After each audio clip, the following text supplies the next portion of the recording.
With this painting today, I thought I'd travel back to the South Island of New Zealand. The actual subject is Mount Cook, which is one of the tallest mountains in New Zealand.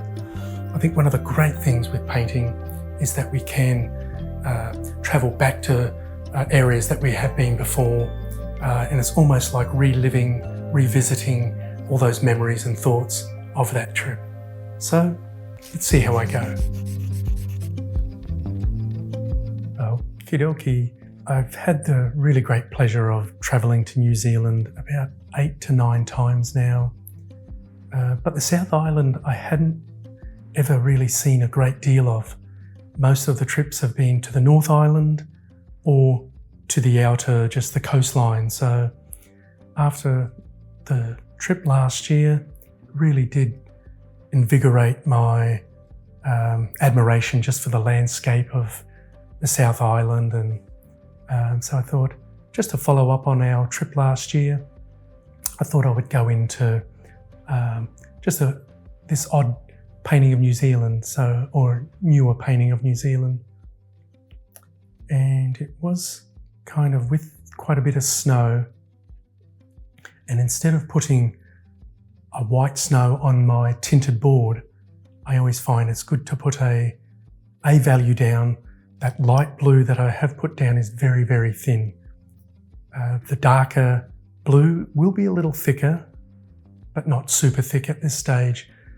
It's normally the full second stage. Once I've done the overall or the entire block in, so once I get this water in, then I'll go back in and make the paint mixes thicker.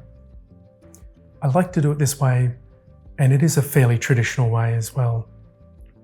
It allows a little bit more sense of security, understanding of how the painting's going, what's needed, because there's always the circumstance that I'll go in with what I think is a great idea, a great approach, but it doesn't quite pan out. That's why I always think to myself, we need 2, sometimes even 3 different approaches for a particular painting, every time I go into paint, because like all great plans, they don't always pan out. So that's why it is, we do need to be rigid in our belief system, but also flexible to know that, you know what, this needs to adapt or die in this painting. So if we don't change tack a little, we can get into trouble. So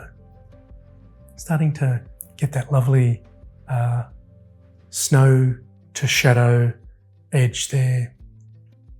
And that's really in the mountain, the driving force.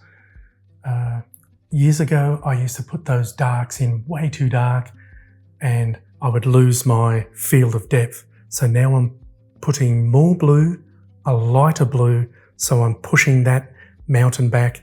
And when you think, if this was just a valley, no mountain, those blues in Mount Cook are still there, they're still apparent. But normally, if it's a horizontal plane, they don't stand up, and we're up here, they don't stand up as well, so they don't stand out as well, but they are still there at a distance. But with Mount Cook being, I think it's about 10,000 feet, it's New Zealand's tallest mountain, I believe, we get such a great visual effect of that beautiful big blue backdrop standing upright. And that's why big mountains, and unfortunately Australia, we don't have that many big mountains, especially from a horizontal plane. A lot of ours are, you'll drive to our tallest mountain, but it's slowly going up all the way, where this is just sheer horizon line, sea level, maybe a little above, and then mountain.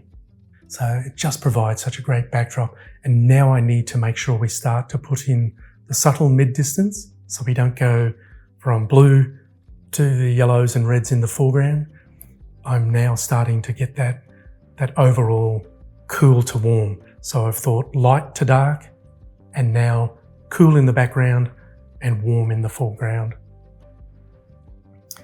On the lake here, it has a few little, lovely little sandy sort of coloured outcrops, which really will provide a really lovely little focal point in the foreground as well, to go with the contrast of the grassed area up against the trees and the foliage. Interesting thing with this scene was that they had trimmed and cut quite a few trees down. I'm not sure if it was a pine forest, or if it was a renewable forest, but so it kind of made it a little bit of a messy foreground. And in this case, I've decided to neaten and clean things up just to make it read a little better. And I felt a lot of those fallen trees weren't necessary, but I did put some just in where the little sandy little cliff face is. I put a few little branches and trunks there just to add a little bit more spice to that area, a few more facets to the gemstone there. Okay, looks like I've got the 1/2 inch eclipse comber. These are great for just knocking off some of the extra texture, but also sharpening up some of those edges when I want to go from dark to light. You can see the ones on that left foreground. I'm really pushing the dark to light there, up against the mid-tones in the mid-distance, and then that lovely blue. There's very little red or yellow to none introduced into that blue shadow. I was almost thinking the French ultramarine is probably a little too warm for this.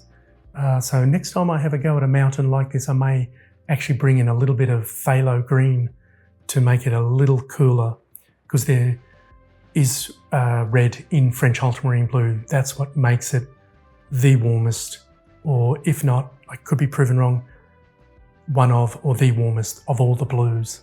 And that's one reason why I do love using it, because it integrates beautifully. It's great in our darks as well, because it is warm, because in darks and shadows we still want colour and warmth.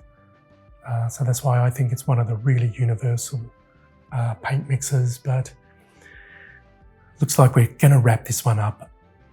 I love this painting, and I actually do hope to do a trip to the North Island at some stage for the channel, but that may be in the near to distant future. Well, that one worked out pretty well much to plan, and there's nothing better when I go into an idea with a good plan, good idea, see it through, stay true to it, and everything works out. So that was a huge relief and bonus, and I think that was one of my favourite of the paintings I've ever done from New Zealand, so that's even an extra bonus.